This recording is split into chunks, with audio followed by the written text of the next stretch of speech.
All right, until somebody decides to ask a question. So I'm working on, thank you for summoning for today. So after the first exam, do you stick with the following lectures? So it kind of depends. The thing about after the first exam is technically you've already learned all the material you'll need for STEP. So the last, three exams of term 5 are based on preparing you for STEP. So they're summarizing connections between path and farm and micro. I was talking to someone earlier today and I kind of explained that, they taught you heart failure in path and in term 4, and they taught you cardio physio in term 1, and now they finally get the chance to kind of connect those two and ask you questions about the physio of heart failure. So I don't use lectures too much for term 5. I really try and focus on external resources. Of course, you still have to pass these exams. So if you're somebody who's always struggled to pass exams, you may have to still kind of give a decent amount towards the lectures. If you're somebody who kind of feels like they can kind of get by without too much stress, sorry to the guys, I wasn't paying attention. I didn't admit to the room.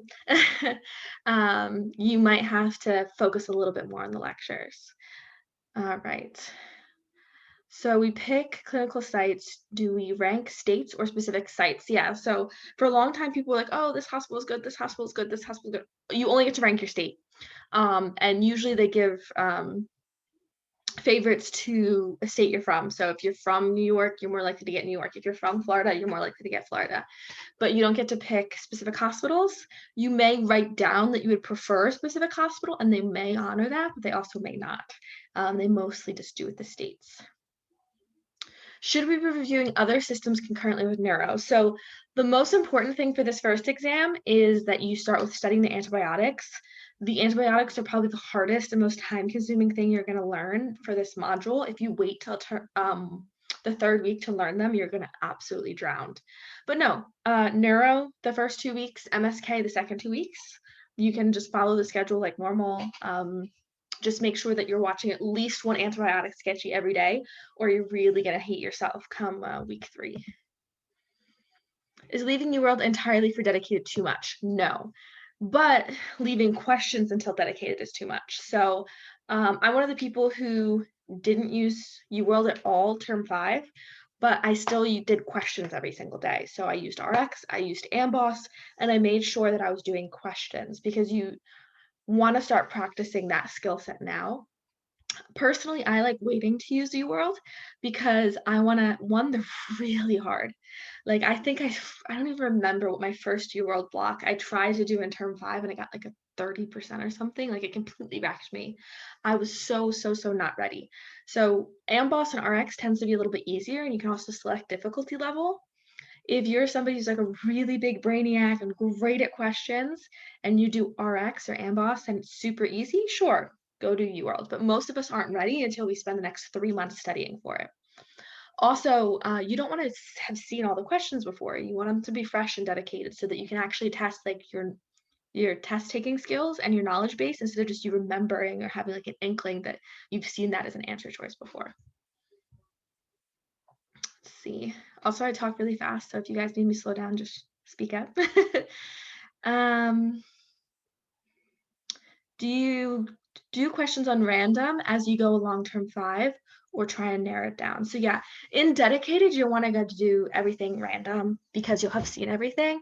In term 5, you definitely want to do systems based. So I've actually been working on a second term 5 calendar, which you guys may have seen in the drive. So I split up. In the past, I had been a real big proponent of using term 5 to like rewatch Boards and Beyond and focus on annotating first aid. And I still think that's a great idea.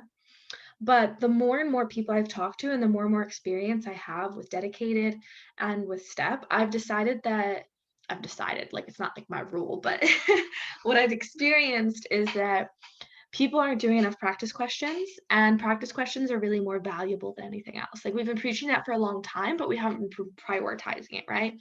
So my old schedules for term 5 would have 5, 6, 7 not UWorld, Boards and Beyond videos a day, and I'm kind of trying to go away from that. So I'm still leaving that as an option for people who really like videos, but I'm setting up a question-based calendar where you can kind of focus on AMBOSS questions that are assigned every day and then watch the videos only on things you get wrong. So it kind of streamlines your knowledge. You know, if you're really great at heart failure but really bad at dilated cardiomyopathies, don't have to watch the heart failure video, you have to watch the dilated cardiomyopathy video.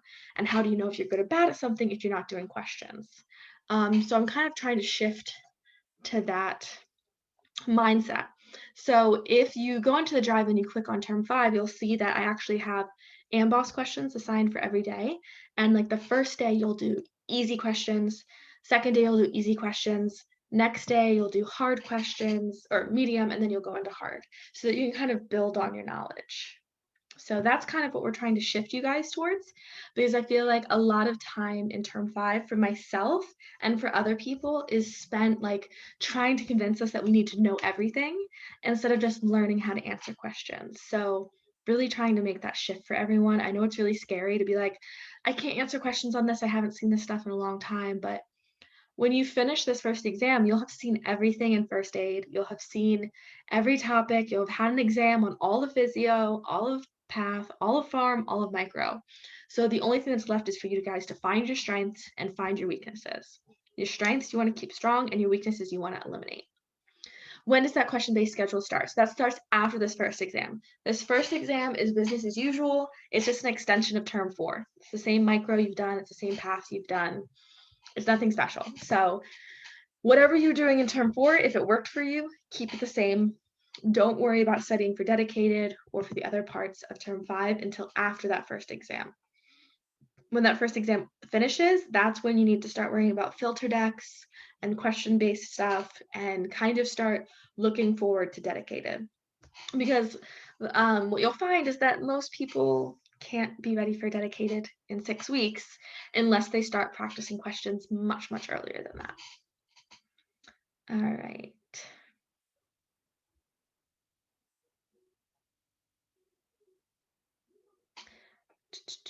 Did you use any kind of tutoring service for STEP? If so, when? Just for dedicated or also in term 5? So I didn't use any tutoring services in term 5 because by that point at med school, I was pretty strong. I had struggled in term 1 and term 2, but by term 5, I was really confident in my skills and my study skills and really had learned what was best for me. So I didn't feel like tutoring was necessary for me in term 5. I do have friends who, when they got to term 5, felt like they still hadn't figured it out. They were still really struggling to pass. They knew they needed to do well on stuff, and they got tutoring very early in term 5. So I think that if you're a strong student, there's no reason to start that early. But if you've always struggled, it might be beneficial to find someone to kind of guide you.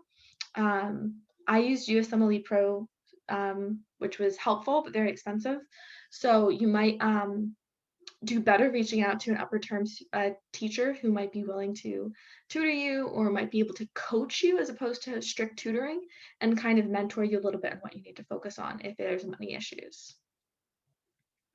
What if you don't have AMBOSS? Is USMLE RX or UWorld equivalent to AMBOSS? So USMLE RX is probably the most equivalent to AMBOSS. I think that AMBOSS is a little bit better, but RX is fine. The idea is that you want to choose a test bank for right now that has levels. UWorld, there's no easy, medium, or hard. It's just a free-for-all. So you have no idea, is this a hard question that I was supposed to easily get? Or is this something, like, what was I supposed to know? So RX and AMBOSS are really good about telling you like, nah, this is an easy question. You should get this. Or no, this is a hard question. Don't worry too much about this if you're still, trying to figure it all out. I think AMBOSS has better explanations, but RX is given to you for free. So you can't really argue with the free price tag. But yes, RX would be equivalent. UWorld would not be equivalent. UWorld, I really think, should be saved for towards the end of term 5. If for the last exam you want to use UWorld, you'll probably have enough knowledge by that point to handle it. But if you start at the beginning of term 5, you're going to be destroyed. Any Zonky, T-Zonky, Onking, any first aid based, there's a couple other, Anki is totally fine to make a filtered deck with. There's not like one that's better than the other. You just want to make sure that it has all of the information for STEP, which is just first aid basically. whether that includes sketchy or not, great. You want to make sure that it uses your resources. The only one that I really don't love is the Lightyear deck, because that's Boards and Beyond, which is great if you're watching Boards and Beyond videos, but it doesn't cover a lot of the first aid stuff that Boards and Beyond hasn't kind of been updated for yet.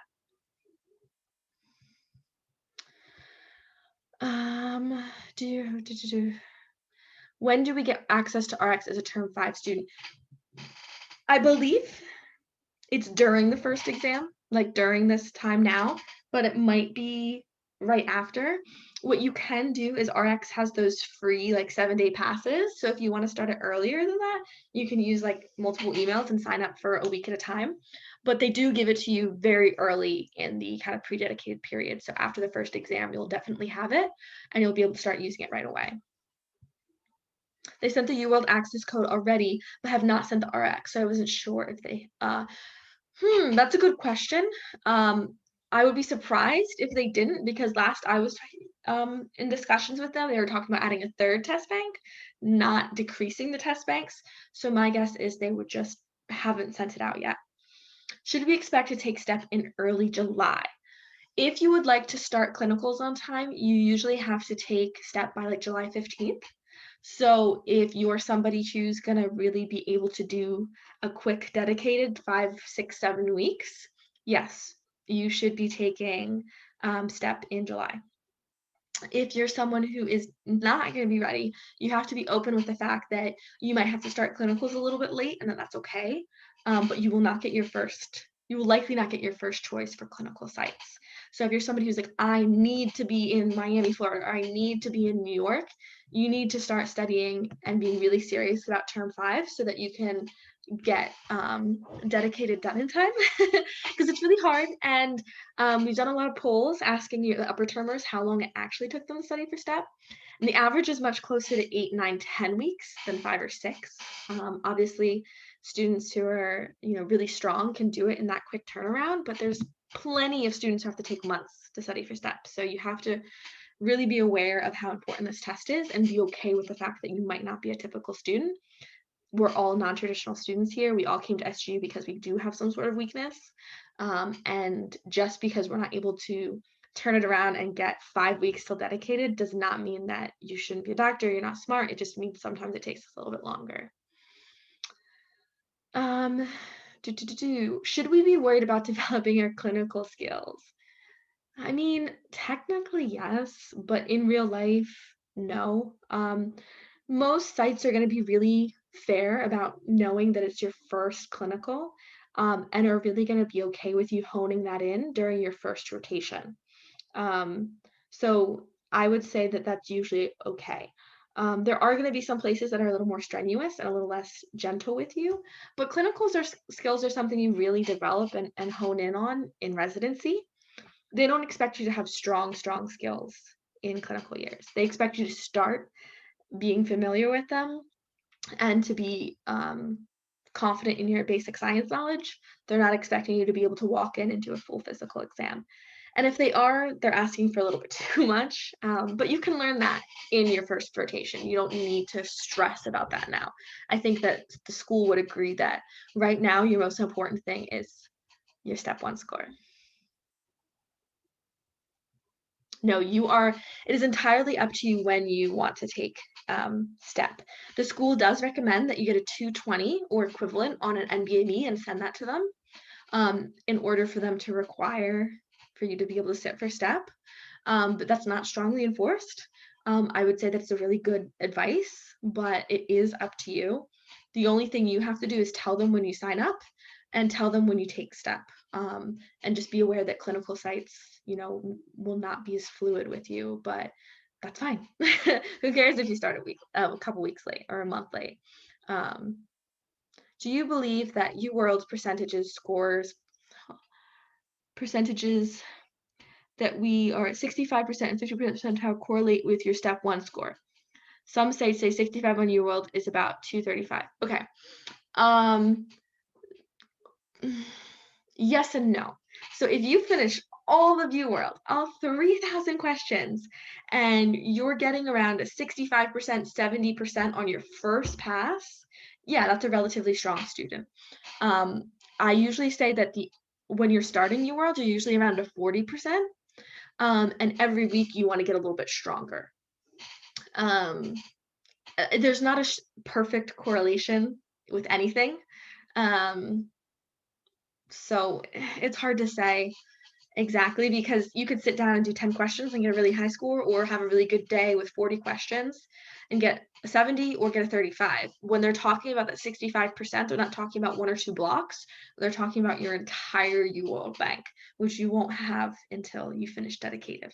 So your better score predictors at that point are going to be your UWorld assessments, your NBMEs, that kind of thing. Also, you're all totally welcome to speak verbally if you have more questions to follow up on somebody else's question, or if I'm going too fast, or if you want me to clarify something, or you can put it in the chat. I know that we're kind of all really familiar with anonymity, and it's kind of nice to just post questions. But if anybody wants to ask anything, please feel free to jump in and interrupt me. Random question: when adding incorrects to your filter deck, how many cards do you tend to add on average for every incorrect question? See, that's a good question. That is a really good question, because say I had an epidural hematoma question, right? And I knew about the lucid interval. I saw the question, they had the lucid interval, they passed out, then they woke up, then they passed out again. I knew about that. They had a blown pupil, and I was like, ooh, that's epidermal hematoma. Okay, so this is good. I know this. And then they ask what artery was damaged. I was like, oh, shoot, I don't remember. So I would go and I would find the medial meningeal card. I knew everything else about the question. I knew the symptoms, I knew the cause, I knew exactly the presentation. I was totally strong with that. I just didn't know medial meningeal. I would just get 1 card on that.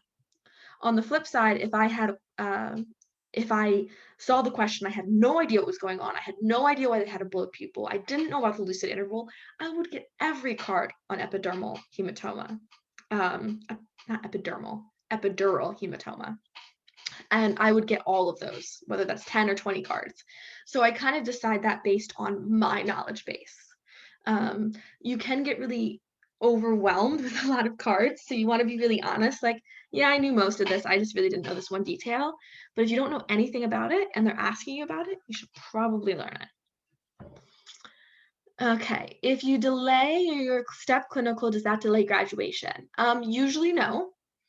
There is some break time scheduled into everyone's clinical time period that is manageable or malleable. You might say, oh, I'm not going to be able to take my Christmas break or something like that, in order to get enough weeks done. Most people do not have to delay graduation unless they push step off more than a month or two. But if you do push step back more than a month or two, I had a friend who pushed step back 6 months, and they got an amazing score, and they're very happily graduating late because they're going to be able to get the residency they want. That is not recommended for most students. You guys don't want to push this off. I'm not saying you should push this off by any means. If you can do it in the 6 weeks, if you can work your ass off in term 5, you should be doing that. You should not at all be planning to push this back, but you also have to be okay with that possibility, and that it may delay graduation or it may not. I don't know the exact dates about how that works, but I know that a couple weeks won't delay graduation, because I had friends who pushed it back 3 or 4 weeks and they didn't have to delay graduation, but I also had friends who pushed it back a couple months and they did have to delay their graduation. I just took a year off to do research, so I'm delaying my graduation a whole year because it works better for my career. This is definitely not a marathon, so okay. How do you recommend organizing our schedules in terms of incorporating questions from USMLE RX every day during term 5? How many questions should we be doing on a daily basis? Okay, so I should have posted this earlier today, but like I said, I made a schedule for you guys for term 5 based on questions. It has you doing about 30 to 40 questions a day, which is a lot. But that's your main goal for the day, is to learn those 30 to 40 questions cold. Learn everything about them, learn about the diseases.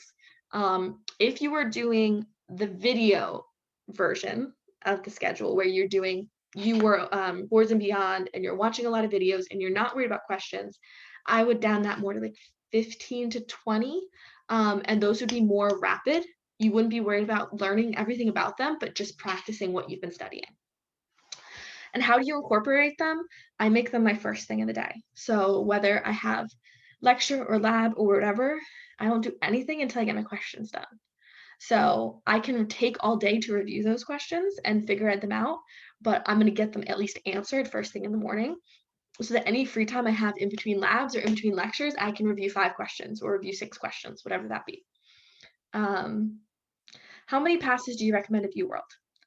I only did 1. I did all of UWorld in dedicated, and then I did my incorrects. A lot of people recommend 2 or 3 passes. If you're going to do that, you have to start now. I think it is more useful to do all of RX and then all of UWorld. So you're not just memorizing the questions, because on step day, there's going to be questions that you've never seen. So I think it's much more helpful to practice how to answer a question you've never seen than just to memorize 3,000 questions, right? Now, if you're someone who just wants to pass, maybe memorize the 3,000 questions.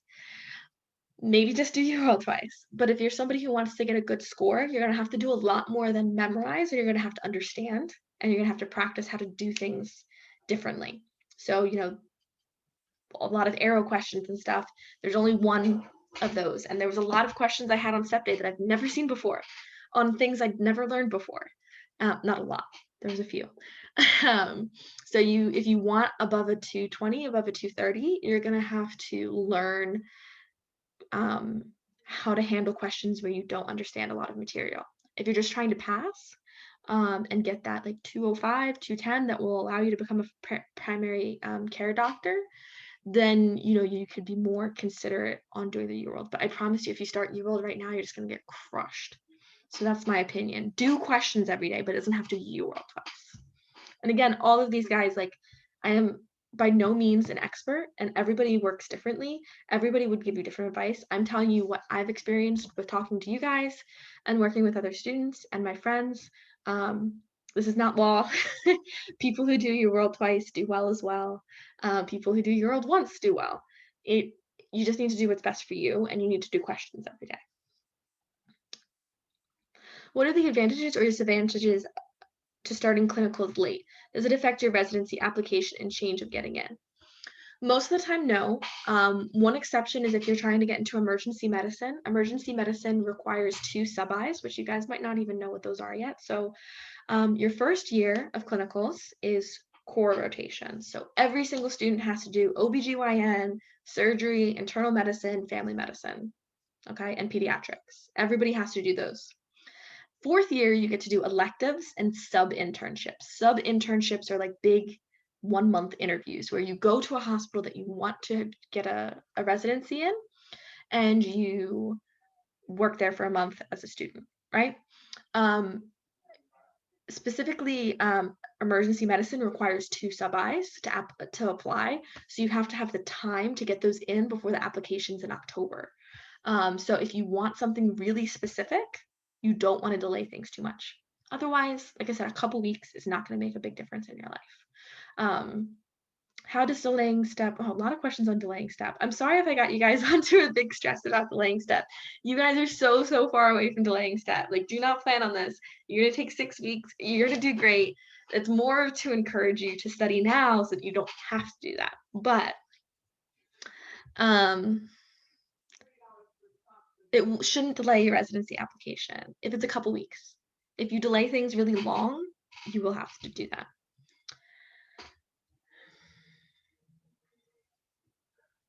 I just got a message from somebody who's saying that they're really struggling to pass. Please message me afterwards. I get questions from you guys every day from people who are struggling and who don't know what they're doing wrong. I worked with a student this term who repeated term 5, and it wasn't until halfway term 5 working with me multiple times a week that he kind of like hit his stride. We figured out the right study style for him, and he started killing the exams. So please know that you just haven't found the right thing yet, and we can figure it out for you. Please message me. We will work together. We'll make it happen. Okay. Some people say you must do Sketchy Farm and Micro. I have tried to use them in term 4, but I found all the images to remember weird. Do you suggest I push myself to advantage? Okay. I'm one of those people. I'm one of those people who says you must use Sketchy. You don't have to use Sketchy. I have amazing friends who never learned Sketchy and were totally fine. But I will say that my long-term memory is better than theirs. They did well on STEP, and they were able to cram it and study it and do well. But I can tell you that once I started dedicated, I didn't have to study a single minute of farm. And I got almost every farm question right and every micro question right. It was something that all of dedicated, those 7 weeks, I didn't have to care about. I knew that every block I was going to get those questions right because everything was in Sketchy. And I'm very confident when I'm speaking to a doctor or physician on a clinical rotation, if he says, what is amoxicillin treat? I can list out all 9 things. Not super useful, but I can do it. You can't do that without a tool to memorize things. There are some Sketchy farms that are 30 minutes and terrible. So watch them in 5-minute chunks. Say, hey, I'm just going to watch the first 5 minutes or the second. You can definitely do things without Sketchy Micro and Sketchy Farm. I promise you, you will do so much better with them if you push yourself. I'm not a visual person, so I had to watch each of those Sketchies 10, 12, 13 times. But now I cannot forget them. You guys could ask me any fact about any microbe or any drug that I haven't seen the Sketchy for in a year and a half, and I could tell you pretty much everything about it really confidently. And I know that my peers who did not use Sketchy could not do that about some of the lower yield drugs. Also, farm for step 2, yes, there's a step 2, is exactly the same. Micro for step 2 is exactly the same. So the amount of time you spend on those now are going to help you over the next 2 years, not just for dedicated, not just for term 5. So keep that in mind when you're investing time into them. It's not going to go away anytime soon. Okay. Do you recommend getting the step 2 CS book for dedicated for term 5? Please clarify that question. No. Yes, when you're in 3rd year, 100%. Not now. I want to do emergency medicine. Awesome. So also, guys, know that when you send direct messages, I can't see who they're directly from. They're all kind of spread out. I can of later, but kind of in the chat, I'm not paying attention to that. So to the people who want to do emergency medicine, you want to take step on time. Granted, you also want to do well on step. So you have to weigh that. If you're failing your NBMEs and failing your UOLD assessments, don't sit for step, even if you want to do it on time.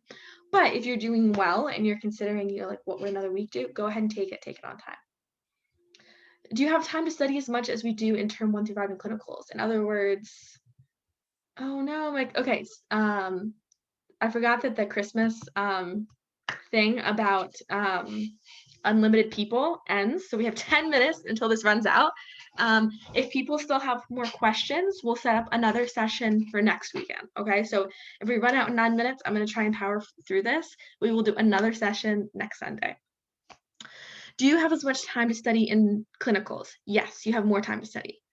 You do have off on the weekends on everything except surgery. Surgery is a bear. You don't get to sleep. Which resources are absolutely essential to start after the first exam? Only thing that's essential every day, no matter what, is questions. And in my opinion, Sketchy. Everything else is whatever. If you have time for it, great.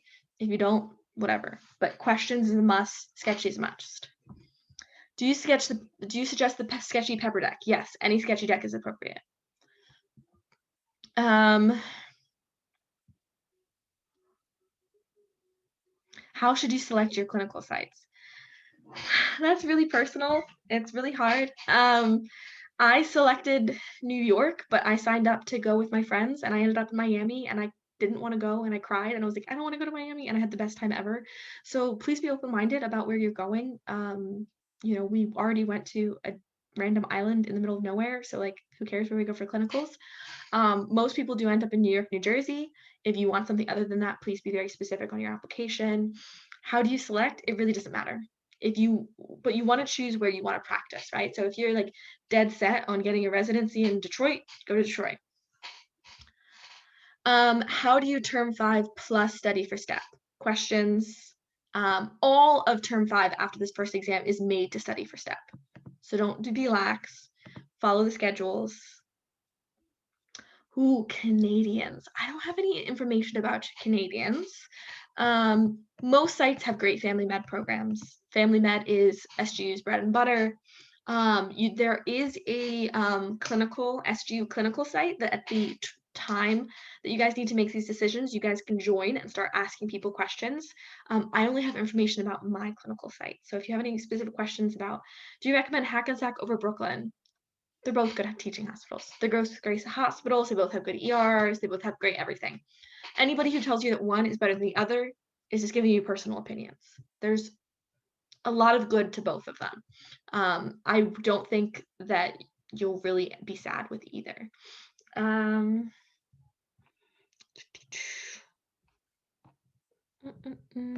my God, did I get through all the questions that fast? I powered through. Okay, guys, send more questions. Let's see. I can definitely answer more questions about clinical sites, but it really is pretty vague. Do certain clinical sites give you an advantage in residency applications? No. Nobody really cares where you do your sites. Now, granted, if you want to get a residency at Hackensack, it's probably good to get a rotation at Hackensack, but where you do your rotations overall is not going to make a big difference at all. Just be open-minded. How do you avoid burnout? Such a good question. So for term 5, I knew that I needed to take every Tuesday off, or I didn't have lab on Tuesdays and I just did not study on Tuesdays. I knew that I couldn't take the weekends off because I knew I needed to study on those. But for me, I was like, every Tuesday, I am not going to open a book at all. And I swore by that. So schedule in break time, schedule in time where you're not going to feel guilty about not studying because it's time for your brain to relax. Go to the gym, exercise, eat well. You guys all have the benefit of not being on the island and being at home, so you can use those things to your advantage. Also be gentle with yourself. You're not supposed to be doing super well right now. You're just supposed to be learning. You also don't have to check everything off on the list every day. Just do your best. If I want one pass at UWorld before dedicated, do I start now or during BSc exam? During BSc exams, don't start now. Stick to RX for this last block. You're learning brand new information. If you want a second pass of UWorld, start after this first exam. Okay. Should we focus on step after the first exam? Yes, but you still have to pass these exams. But you have to understand that these exams are made to help you pass step. So do you get to completely ignore your lectures? No. Are you just kind of flipping through them to find out what information you haven't seen? Yes. Grace, I was interested in the tutoring you mentioned as far as seeing what study habits work. Send me a message if you're interested on Facebook. If you're interested in my specific tutoring, if you're interested in any of the other companies specifically too, I can give you some information on them, although not a lot. How much time do you get off in between your step and clinicals? Most people get about 3 weeks. If you do a 7 to 8 week dedicated, that's how long it takes for your scores to come in. So it takes 3 weeks after you take step to get your scores, and they need your scores before you can be placed in a clinical site. So you usually get at least three weeks. Some people it's more. Some of the New York hospitals start later than that. Some is less. For me, I had 3 weeks. How do you get rotations with your friends? So usually they're pretty good about keeping friends together, which is really nice. So I'll give you my personal experience. So I put that I wanted to be in New York City with my 2 best friends. Problem is my 2 best friends are from Florida. So we all got put in Florida. So they did keep me with my best friends, which is my preference. And I could have appealed it, but I had a great time in Florida with my best friends. If you want to be in New York, if you're dead set on it, don't put any friends who aren't from New York on your application. Put your home address as New York, put your friends from New York, go to New York. There's plenty of New York sites. Also, don't put your second choice as Florida. Put your second choice as New Jersey, so at least you're close to New York. Where you're from plays a big role in these things. Now, when you're someone who's like from Canada or somewhere that doesn't have clinical sites, that's a little bit different. So you want to just surround yourself with people from those sites, but really think about who you'd want to spend a year with. And those people, I would rather be in Antarctica with my best friends than in New Jersey with nobody. So unfortunately, the BSc has been replaced with an SGU exam while things are virtual. If the island opens back up, they may switch back to BSCEs, but as long as you guys are virtual, you will be doing SGU exam. So SGU exam, SGU style. Now, the questions are still going to be on the same thing. You're still going to have Beck's triads questions. You're still going to have salmonella questions. It's going to be the same SGU style questions that you're familiar with. There's also going to be a few random ones that only the people who memorize the lectures are going to get right. But if you learn the material and the high yield stuff for RX questions, for Ambox questions, from Anki, you're going to have a really good foundation to get those SGU style questions correct. So make sure you're doing your Sakai questions and practicing them. But yeah, unfortunately, you're not actually doing a BSc. You are doing an SGU exam. BSCE is old language from when we were still on the island. And now this will be the third term that does SGU exams instead of. We have 2 minutes left before the timer shuts off. So we will meet again next Sunday if you guys have any more questions. Do you think SGU adequately prepares you for STEP? I don't think SGU adequately prepares you for anything. I think that you do. So I had friends who were really great at cramming and could pass SGU exams, studying a few days before the exam and do great. And then they got to STEP and they could not possibly do well on STEP without a long study time period because you can't cram 2 years worth of material. I had other friends who worked their butts off since day one, whether they did well or poorly, and they absolutely killed STEP. I think that SGU teaches you a good 80% of what you need to know for STEP. And the other 20% is test taking and practicing questions and being, fluid with your mindset and understanding, which no one can teach. So if you studied hard and you did well, yeah, most students who do well at SGU will do well on STEP. It correlates. Your grade point average at SGU is your best predictor of how you will do on STEP. People break that all the time. So people who with good grade point averages don't do well on STEP, and people who had poor grade point averages did great on STEP. You prepare you for STEP. So keep that in mind as you're starting term 5. Wash out all your weaknesses, find your strengths, don't be afraid of anything, and just really focus on questions. Feel free to message me with any extra questions if you didn't get a chance to ask. And thank you everybody for joining. Good luck on term 5.